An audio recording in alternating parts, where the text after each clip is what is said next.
Smartphones contain plenty of hardware that makes AR possible, but we can't make it happen without something called SLAM.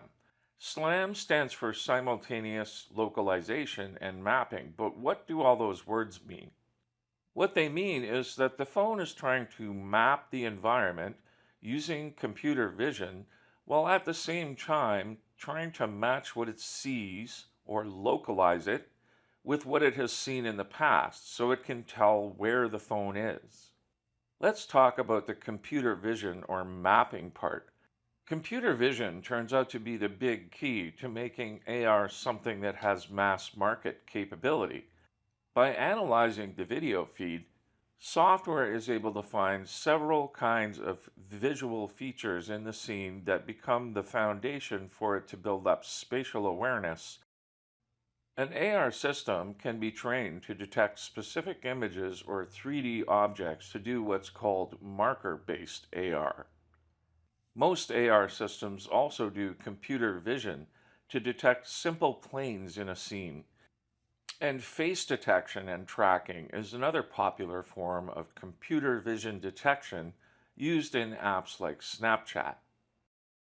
Any of these kinds of features can be used to inform the AR app about its location in space and give it spatial awareness. But let's back up a bit and revisit something we touched on in the last lesson. Remember how we said that SLAM was the solution to the problem of drift in the IMU?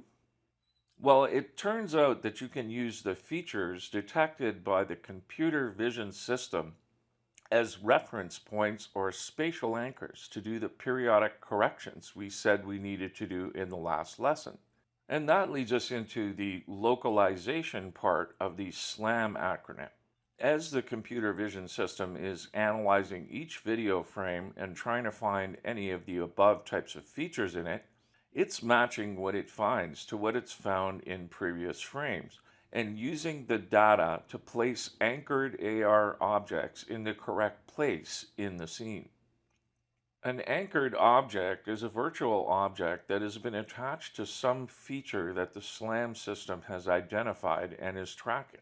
By attaching the virtual object to the anchor, it will move around realistically as the user moves their phone.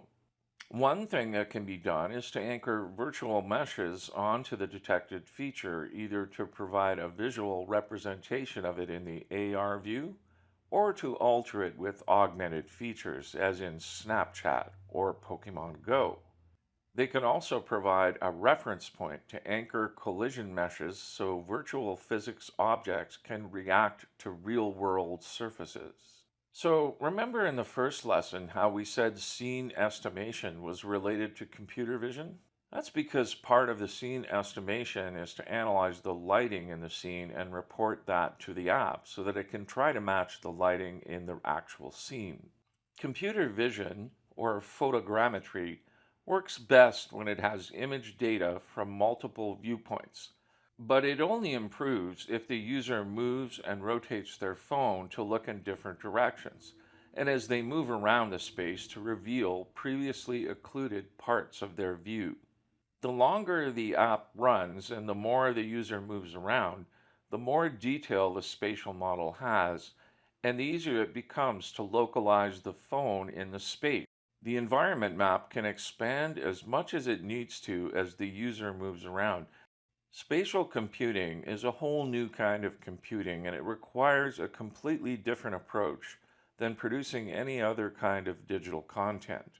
We'll talk about that more in Module 4. But for now, let's talk about the two main mobile AR platforms in use today, ARCore and ARKit, and how Unity has made it easier to work with them by creating an AR toolkit called AR Foundation.